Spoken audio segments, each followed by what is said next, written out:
What's going on, everyone? Welcome back to another springful. Is that a word? Springful. Springful episode of the TradeMarke Podcast. Springful, because yesterday was the first day of spring and the birds are chirping, the bunnies are hopping, everyone's getting their Easter baskets ready. And we're super excited because we've got our good friend Ryan Englin with us from Core Matters. And we've got a really, really good conversation ahead of us today. But first and foremost, we got question of the day. And so, Ryan, I like to know, are you more of a spring person or more of a fall person? Oh, spring person. Yeah? Yeah, that was an easy one. My wife likes the fall because that's when all the leaves and the pumpkins and everything vomit all over the house. But for me, I'm ready to get back outside. Yeah. In fact, the same way. In 1 hour, when we're done with this, I'm done for the day and we are packing up the truck and my daughter and I are going camping tonight. So I love that. That's awesome. Well, we are super excited that you all are joining us for another episode today. So let's go ahead and dive in. Step into the TradeMarke, your go-to podcast for everything marketing in the trades. Hosted by award-winning industry marketing experts Sarah Gerardo from Remarketable and Eric Thomas from Rival Digital. Together, we're here to unite the worlds of trades and marketing, bringing you insights, stories, and strategies from the heart of the industry. Whether you're a trade professional, a marketing expert, or somewhere in between, this is the place for you. Listen in as we're here for the big ideas, the game changers, and the everyday successes. Because at the TradeMarke, we're with the trades and for the trades. Hello, hello. Hello, hello. How's it going? Wow. Beautiful out. I can't complain. Y'all know I love sitting on the deck on Fridays. And so I get to do that again. And so I think I'm with Ryan. I think I'm more of a spring person for that reason. Yeah, my allergies are killing me. So I can't say, things are different. My son would feel that way. Yeah. Allergies are killing him. Yes. Oh, especially in Nashville. When I used to live there, I was like, I'm dying. Not like here in California. Yes, it's a lot. So Ryan, we're super excited to have you today. Tell us about you. Tell us about Core Matters and tell us about the podcast you host. Dig in. I'll just go for it. So I grew up in the trades. My dad was an owner operator. We all know those owner operators that have this dream of more money, more time, get to do the things I want, and then the business just consumes them. That was my dad. And it wasn't until I was older that I realized what was really going on. But a lot of my memories were down at the shop with him, right? After school, on the weekends. And what I found was that my dad's real issue was not that he wasn't a good leader or that he didn't know how to run a business, but no one ever taught him how to really build an effective team of people he could trust. And so when I left corporate, because I went that way for a little while, I left corporate. I said, you know what? I want to help with marketing for these service contractors, construction companies, anybody in the trades. And originally I was like, I just want to do marketing. And then it wasn't long before that they would call me and say, I don't need more leads. I need more people. Can you help me with that? And I'm like, well, recruiting is a marketing activity. So let's just do that. So I started recruiting for them. It was so much fun. It was so easy for me. It just clicked. And here we are 10 years later. And now we teach them how to interview, how to assess, how to do performance management, really just teach these contractors how to build these effective teams of people they can trust. I love it. I love it. Nice. Yeah. And one of your slogans was make it cool again. Make the trades cool again. Yeah. I think the trades is really cool. I've been in the trades for a very long time, but hiring, retention, churn of employees has always been something that's very interesting to me. And getting into the recruiting marketing aspect of it, it's a totally different role versus the actual marketing. And I think people merge them together and they're like, hey, here's one budget. And you're like, it'll work. It doesn't really work. So tell us about I'd love to learn first, what are the biggest opportunities that you see when it comes to hiring great people? Yeah.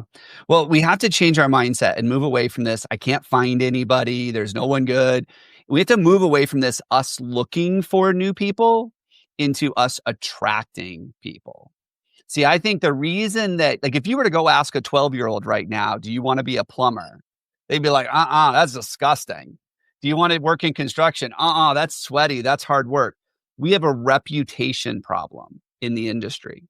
The reputation is that these aren't glamorous jobs. They're plan B jobs, right? Like when other things don't work out, this is what you come do, which if you're in the trades, like you said, like it is cool. We don't have that issue if you know about it. But if you're on the outside, we have this reputation issue. And so instead of this idea of us going to hunt these 12-year-olds and shaking them and be like, you need to get into the trades, what if we just said, hey, we have a reputation issue. We have an image issue. And we worked on that as an industry. And instead of saying, oh, you're going to earn while you learn and you can get a good career and make good money without a degree. And instead of focusing on the money, which in recruiting, we all know that's not the number one driver. That's not what drives people. But we continue to focus on that because it's easy. Instead of focusing on that, let's focus on our image. Let's focus on the reputation of the industry. Let's get the parents of these 12 and 18-year-olds to go, heck yeah, that's a cool job. I would be honored to go to the country club and tell my friends that my kid's going to be a plumber or a mechanical contractor or an iron worker. Like I would brag about that. That's the issue that we have right now. And I think if you want to solve the hiring issue, and you can do this with your own company, move from a headhunting or a finding people perspective and move to an attracting. How do I get the right people to want to come to me and say, that's a place I want to work. That's a place I want to stay. I love that. Yeah. What are a few ways that you've seen contractors do that to kind of switch it from finding to attracting? Well, one of the things, especially on the service side, we have a lot of great marketers on the service side that are all about getting the homeowner or the business owner to go, ooh, that's who I want to fix the problem I have. But if you take a step back and you look at it from the candidate or the job seeker's perspective, and it's like, we're available 24/7. We'll be there in 3 hours on time, guaranteed. We're going to be there no matter what to take care of whatever problem you have, even if we have to work late into the evening. Like, that's great marketing for the consumer.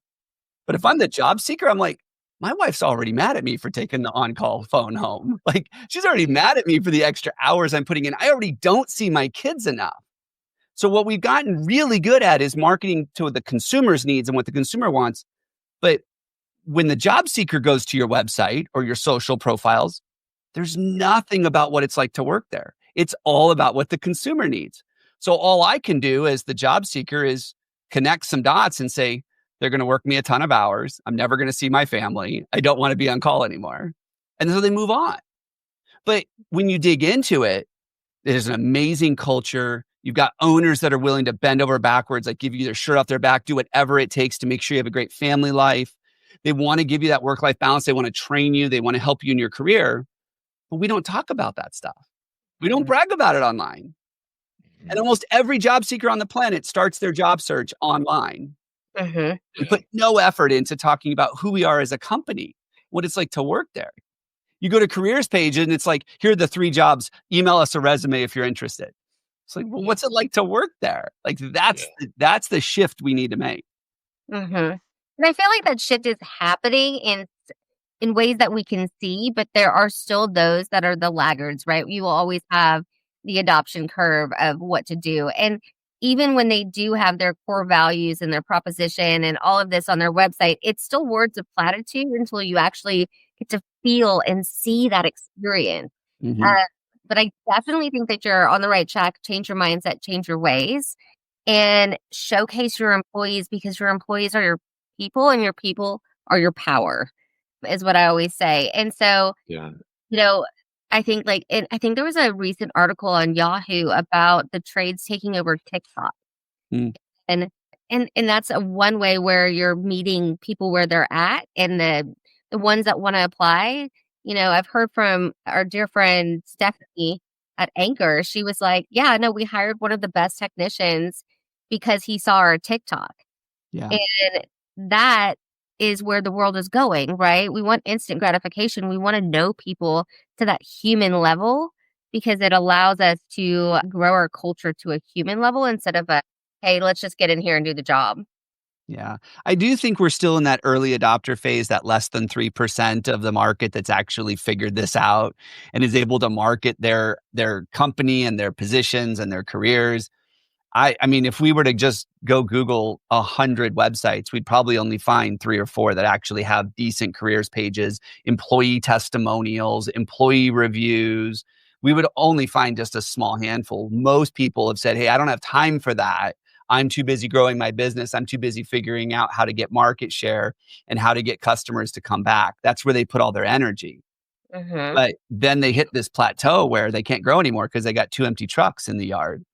It's like, well, if you just put a little bit of effort into getting those trucks filled, that would help you grow your company too. And so I think we still have a long ways to go, but you're right. Some people are coming around, definitely coming around to it. Yeah. And, and I think one strategy that sometimes people forget about is that you have to hire a bench. So someone's always sitting on the bench, right? So that you can pull someone in. But that's even harder to think about when you're focused on getting leads. But your employees are your customers, and they can bring in leads as well, just by showcasing them, by, them telling their moms, them telling their dads, like their family, all of these things. So what ways do you recommend for contractors to bring great people in? Like what channels, what are you using? How do you do this? Well, I love that you brought up building a bench because that's a huge process for us. In fact, a lot of people are like, that's the holy grail when you work with Core Matters is we get all these other things in place so that the bench just kind of builds itself. And so for us, the bench is 2 things. Obviously, it's the kids that are just out of school or the people that are new to the career. We're teaching them, we're moving them up into the journeyman kind of a phase of their career. And so we've got those people we can call up, give them their own truck, put them on the job site. But then there's another bench of candidates, people that are passively looking for work, people that are like, you know what? I'm not crazy about the company I work for, but I'm not crazy. I'm not going to go look for a job right now because the last thing I need to do is jump out of the frying pan into the fryer. So what they do, they keep their options open. They go to their family picnic or their friend's picnic on the weekend and they're like, hey, how's that working for you over there? And they're passively looking for work. Well, if we can get those people on a bench, a marketing bench, if you will. I like to say we have email lists for our customers. Why don't we have email lists for candidates? And we can bring people in and then we can drip on them and we can nurture them and we can show them what it's like to work here. And so that bench piece is so important. I would say that the job boards are probably the worst place to go get jobs, go get candidates right now. Only about 3% of people are actively on the job boards. So, and here's the reality. What's the unemployment rate? Like 4? Majority of people that are on the job boards are the ones that can't keep a job. And so we're not going to find the quality there. Yeah. I think it was Tommy Mello that mentioned this at Home Service Freedom last year. He was saying this, like, Indeed is like, it's just the unemployment line at the moment. Yeah. It's like everyone there's like kind of just like the unemployment. And it's just, it's way better to be like Nick Saban. Almost, or like Nick Saban doesn't have a recruitment problem or didn't when he was, with Alabama. Well, think about this for a second. Who are the most effective recruiters on the planet? It's professional sports teams. Yeah. Think about this. There are 4-year-olds playing catch with their dad in the backyard, talking about all of the famous baseball players that they just love. And they're collecting cards at 4 years old. Yeah. And then he gets to be about 8 or 9. And he's like, Mom, Dad, there's this thing called travel ball. Do you think we could get into it? Like, am I good enough? And then Mom and Dad's life goes unreal. Yeah, well, let's not talk about that. Does the parents, right? like, he's like, I want to play this. And then he's like, and then the parents are like, oh, maybe he'll get a scholarship to college. From 4 years old, we are preparing these kids to go play professional sports. He's got his favorite team, his favorite coaches, his favorite players. Like, the industry is amazing at that. All for the chance of 1 out of 7 million being able to actually make it. Yeah. Now imagine that 4-year-old was helping dad unclog a drain. And he's like, you know what? I want to be like these influencers, like we're starting to see now. I want to be like a Roger Wakefield. I want to be like that, right? And all of a sudden, or a Tommy Mello, I want to own my own business and do garage door repair. Like, imagine that we were able to recruit at that level and you got 4 and 5-year-olds that are like, I can't wait. to be in the trades. It used to be that way. It used to be that. But remember that picture? It's black and white, and it's all the iron workers sitting on that steel beam eating lunch in New York City from like the 30s. Mm-hmm. I've had people tell me stories. They're like, when I saw that picture as a kid, I wanted to do that job. We don't think about it like that anymore. But I'll tell you this, for people that, this is really counterintuitive, but you asked me what's like a good place to source people. One of the best places to source high quality people is LinkedIn. Mm-hmm. And I know what listeners are going, they're like, nah, technicians aren't on LinkedIn. Yeah. You know what? The technicians that care about their career are on LinkedIn. Mm-hmm. And you may not get a ton of volume. We had one company, they hired like 140 people. They were in construction. They had like 140 people that year. 3 of them came from LinkedIn. All 3 of them were still there a year later. Those other 140, I mean, they probably only had 15 of those left. Yep. So the people that care about their career will be on LinkedIn. People that care about their career will put themselves out there and say, hey, I know I'm better. Mm-hmm. People that are confident in their skills and abilities don't have to apply for a job and run through all the ringers and hopefully make it through all of your recruiting processes. They're going to make a phone call. Yes. So that's another place to source, the local network. Like, don't be afraid to put in your email newsletter to your customers that you're hiring.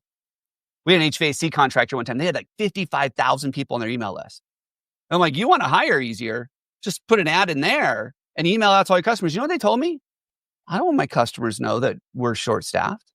I don't want my customers to know that I'm hiring. They're going to think that I can't service them. Yeah. And it's that scarcity mindset that drives so much of the bad behavior we have in the industry. Yeah. Instead of thinking, hey, I'm helping support our local community. Like, we know that there are people out there that need jobs. We know that your son is graduating from high school. We know that your daughter is graduating from college or didn't graduate from college and wants to do something different. Why wouldn't we put this in our newsletter? Why wouldn't we? Like, when I always think of things, it's why wouldn't we? You know? Yeah. So that's such a great point. You know, and I think the trades have a opportunity for speaking to their existing clients just in different ways. You know, they're always like, offer, offer, offer. You're like, you are the offer. You are the solution. You are everything. You don't have to provide, hey, here's $10 off. Here's $20 off. That's not a lead to get into the door. That's just that's just one time. Like, you take lifetime customers. Yeah. Right? Yeah. So I love that approach. And now, okay, there's hiring, there's keeping. Oh. How do you keep wonderful people from LinkedIn? How do you keep? Yeah. So here's the thing, and I'm going to get some hate mail for this. I already know it. We do not have a labor shortage in the trades. There is no labor shortage. There's a labor crisis because we don't know how to retain people. And if you don't believe me, call your bookkeeper and say, how many W-2s did we issue last year? And compare that to how many employees you have. I promise you issued way more W-2s than you have people on your team, which means we don't have a hiring problem. You know how to hire people. You may not know how to hire the good ones, right? But you definitely can't keep them. And so think about the reasons that people stay. And think about that for a second. And I usually tell people, think about the last time you had an employer that you're like, I would have turned away every recruiter on the planet. I would turn down $5 more an hour to stay here because I know how good it is. What were the reasons? And what the studies tell us is they've got someone who cares about them personally. Hey, how was your weekend? And it's not just lip service. Hey, how was your boys' game? You know, how was your daughter's gymnastics thing over the weekend? Like, we truly care about them as individuals. That's one. Another one is we care about their career. So we're sitting saying, hey, you know what? I think you've got the potential to be a service manager. I think you've got the potential to be a foreman. I think you got the potential to even mentor some of the new people coming in. And with that comes more money, more responsibility, but you can actually grow your career. But it's not just saying, hey, when you're ready, come to me. It's me sitting down with the employee and saying, hey, let's talk about this. I think I've got a plan for you. And I'm investing in their career. Mm-hmm. Mm-hmm. And then one of the things that Gallup will tell you, and this is really hard if you're in service, really hard in service. But one of the things Gallup will tell you is one of the biggest indicators of whether or not someone's engaged, and engagement at work leads to retention, is whether or not they have a best friend at work. Mm. Think about that for a minute. You are behind a windshield, most of the time by yourself, especially if you're a seasoned tech. It's really hard to connect with other people at the company. Yeah, you probably know your dispatcher because they're changing your routes all day long, right? You probably know your service manager because they're on you about, how many estimates are closing or whatever. But do you really have a good friend? I like to say it that way. Do you really have a good friend at work? Because then that's someone that knows about you personally, cares about you personally, all of that stuff. And if you go back to what I was saying earlier, that could be your boss if they care about you and they care about your career. But if we really want to retain people, we have to stop thinking of them as a set of hands or a cog in the machine or a technician. We need to start thinking about them as a human being. We need to say, you know what? Why do people come to work? People usually don't come to work because that's all they do. They come to work because they've got bills to pay. They've got kids to put through college.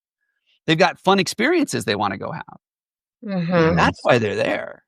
So let's remove money from the equation and say, okay, let's invest in those things, the things that are important to them. And that's what's going to get people to stay. Yeah. And what would you recommend of investment? What does that look like? I mean, your time is the best gift that you can give to someone, right? Sitting down with someone, knowing them personally, but like building a culture of experience, like that's something that, people are learning how to do. So how do I invest in my people? What does that look like? Well, I think the first thing we have to do is we have to start talking to our people. So we have a process that we implement. We call it the fuzzy file. And we know things about people that we work with, people that we know, but the things that we know are pretty fuzzy. Like I said earlier, I'm going camping with my daughter. So I have a daughter. You don't know her name. You don't know her age. You don't even know if I'm still married. Like there are a lot of things that you could infer from that conversation, but it's all fuzzy. And how often do we do this at work? We find out a little bit of information and we don't have a conversation about it. We don't ask questions. So what happens is we go 2, 3, 4 years. We find out that they've got a daughter that's, 16 at the time. Now she's in college and we're watching them go through all of these life events with their family and we know nothing about it. So we developed a process called the fuzzy file. And it's an opportunity to gain clarity around these things. And so we have an example list of questions, it's probably like 40 or 50 questions that you can ask somebody. And what we encourage you to do is make it part of onboarding. So you're asking things like, how many kids do you have? What are their ages? How long have you been married? What's your favorite restaurant? What's your favorite sports team? You're asking all these questions to learn about them up front. Now, we're not memorizing all this information, but you know what? The next time they tell me where they were at the game, I can go channel that information. I'm like, oh, were you there rooting for the Patriots? Like, I don't know. Right. Yeah. So it gives us an opportunity to connect with people. And we have this whole catalog of information. And the one I like to use a lot is if you know the anniversary for the technician, there's oftentimes he forgets. I don't know if you know any guys like that, they forget anniversaries and stuff. Imagine a week before his anniversary, got a gift card from you for 1-800-Flowers. It was like, hey man, congratulations on your anniversary next week. You just saved him a boatload of pain. Yeah. That's good. That's really good. A great one. Yeah. You can't do that stuff if you don't ask the questions and have the conversation. Yeah, digging deeper to actually create that human connection. That makes sense. And then sustaining it. Well, that's the tricky part. Yeah. If I do it for Eric, but I don't do it for you, and you find out, you're going to be mad at me. Right. So why not me? It has to be a process that is sustainable. It has to be something that we're committed to doing. But the companies that do it, all of a sudden they're like, I want these people to go, but they won't leave. Right? They get to the point where everybody wants to be there. Yeah. I love it. A commitment to culture. Yeah. And a commitment to the real experience of, we're all living this life doing careers that we love. Some of us think of it as a job, but we want them to think of it as a career. We want them to think of it as, I want you to be passionate about what you do, right? How can I build that passion within you and give back? And, where I come from the industry, leadership was incredibly important. And knowing who your leaders are in the company by evaluating them and seeing their potential and then speaking that potential into them, giving them life, giving them a new life, basically with training and with mindset work and all of these different avenues. Like, that's so incredibly important. And I know that some small businesses are like, yeah, we'll get there. But like doing these things first, when you see potential, you'll get there faster. Yeah. And I think like that's really important for small businesses to know. It's like, what got you here won't get you there. And your team has to grow and you get to provide, not have to, you get to change someone's life. And I think that's the cool part when they really take their culture up a notch and understand that. Yeah. Yeah, I agree. Yeah. Eric, what do you Especially do? like, I'm sorry, what? What do you do for your business, for your employees? Oh, this is good. So we started a couple of traditions, and one thing that I've found that works well is to get the whole team involved on some of it. And so a lot of our team members are younger, like a couple of years out of college. So they're a lot of the team is like in this season of life right now of like getting engaged and getting married. So something we do for every person that gets married is we pass the plate around, really, just like for a wedding gift from the team. So everyone, of course, but the person getting married.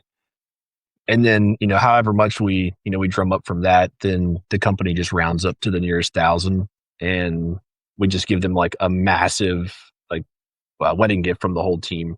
And that's been really good. And it's actually gotten funny though, because like we have some of the older folks on the team. I say older, I mean they're like 29. But they're like, hey, can I renew my vows with my wife and get a wedding gift? As long as you invite me. Yeah, right? Yeah. Yeah, so that's gone a long way.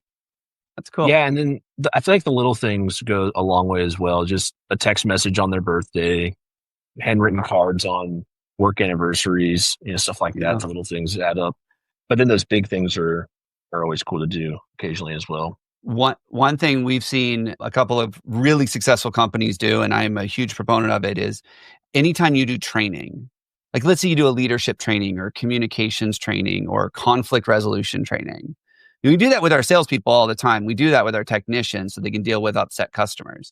But imagine that you invited the spouse into that training too. Like, what does that do to their home life? I know it's going to have a business spin on it, but they're introducing tools that you can use at home just as well. And when you have one person come home and use those tools, it sometimes feels weaponized. But if both people understand those tools, like we were talking about rapport before this. Yeah. And I remember talking to these executives that were sending their people to rapport, and I was like, why aren't you sending spouses?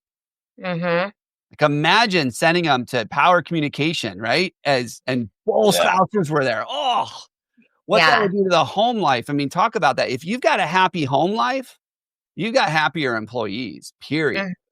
Yeah. We can be a part of that as employers. We just have to put it out there.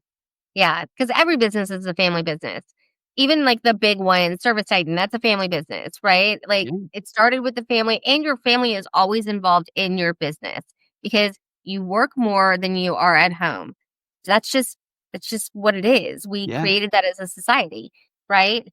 And, giving them financial courses together, giving them how to buy a house if that's what they want to do, giving them investing in real estate, giving them courses on CPR together. Like bring in the family as much as you can because they are not only, I'll be selfish and say a lead generation source, but they are who you are. When we used to run ads on Facebook, this was back when it was easier. It's hard to run recruiting ads on Facebook now. There's all these rules. There didn't used to be the rules. We used to actually target women who were following big pages in the trades because we knew that there was a correlation. They're probably following it because they're either interested or their husband's in it. And we'd run ads that would say, tired of your man coming home with the on-call phone. We don't do that here. Or, you'll know weeks in advance, right? Or like we have a monthly rotation. And we would talk about all the things that the spouse didn't like about their husband being in the trades. We didn't recruit the guys. We recruited the women because we knew that the number one influencer for where somebody works is their spouse. Mhm. Number one influencer by far. Yeah, Absolutely. most definitely. Yeah, that makes sense.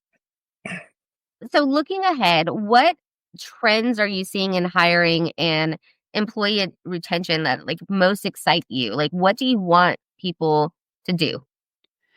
I think, and this may just be a reaction with what the economy softening and things are slowing down a little bit, but I'm starting to see owners and leaders take a step back and go, we don't have to move so fast.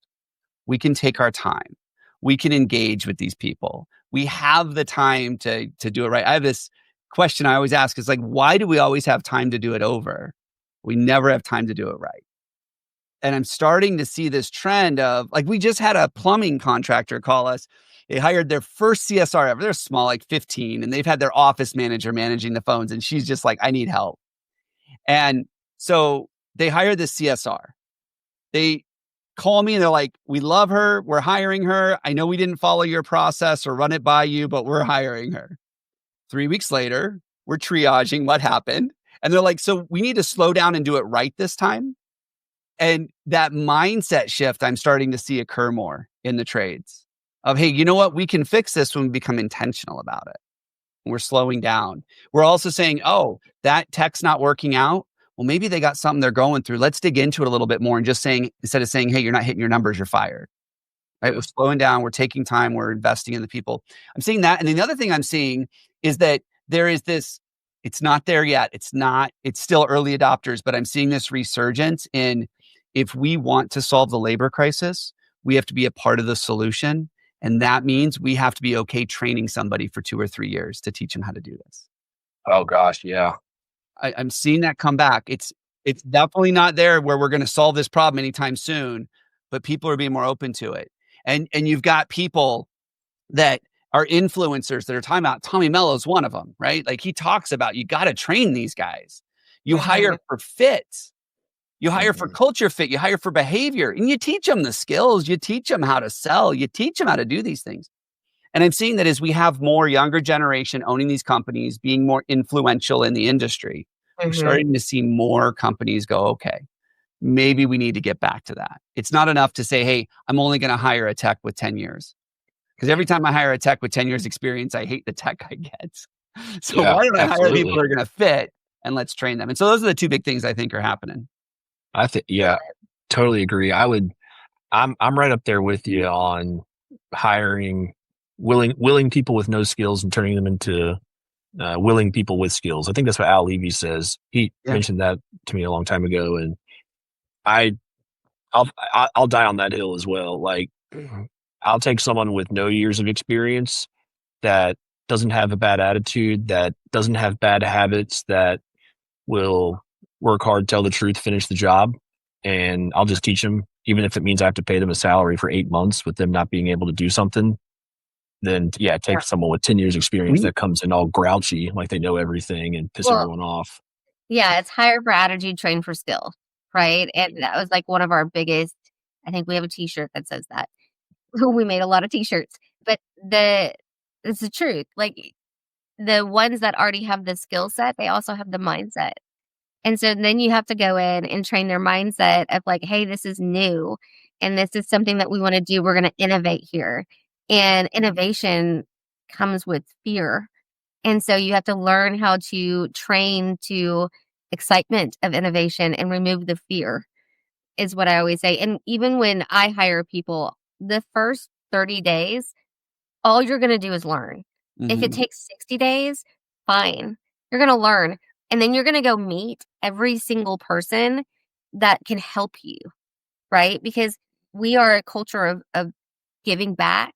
And so, like, how can this person help you? How can this connection help you? You network with internally in order to grow the team faster because they'll be like, I remember this one guy, he said, hey, like, this is more of a benefit for me than it is for you at this moment, but I'm going to teach you everything that I know really quickly. And then hopefully that'll get you started faster. And I was like, that's the biggest gift anyone has ever given me in a career. Yeah. You know? It's taking the time to do it right the first time. Yeah. Instead of saying, hey, we didn't have time to really train them and onboard them. So we just threw them in a truck and we hope for the best. And then we do it over and over and over again. And we're like, why? No one wants to work. Yeah. Or you need to change the way you approach things. And I see a lot of them having in creating universities, right? Like, so what's your thought on creating a university to train your team? I think it's a great idea if you have the resources to do it. That's always the tricky part. Yeah.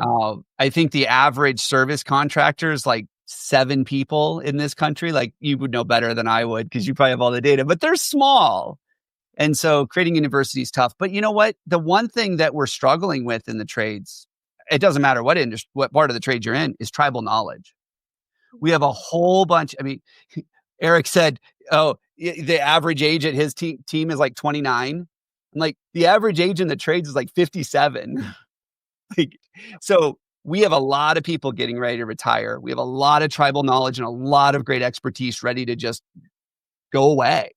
Mm-hmm. And if we can take those 30-year seasoned techs and say, you know what, for the next year, all I need you to do is help me document everything you know. There's your university. Yeah. And now you've got this resource, this wealth of knowledge that took somebody 30 years to get. And now it's in your company and you can use it to train the next generation. So to that, yes, I definitely think they need to start thinking more like that. Yeah. I love this. This has been such a great episode, and listening to, like, you've given so many valuable tips for companies to just get excited about. Like, I'm excited when you talk and when you speak about, just changing your mindset and changing your ways about how you get employees, how you retain employees, and how you just really actually love people. Like, that excites me. So thank you for being on the podcast, and thank you for talking about those things. Last question we want to ask you is, what advice would you give business struggling with high turnover and low engagement? I would say, like I said before, start a conversation with your team. What's going on? I get the feeling you don't want to be here. Yeah. I get the feeling that this isn't working out. Like, talk to me. Like, when people don't tell us there's a problem, we can't do anything with that. If everybody says, oh, it's all good, boss, you can't do anything with that. But when they say, I'm tired of you shifting my schedule around, now I have something I can work with. Now I can work on getting better and improving.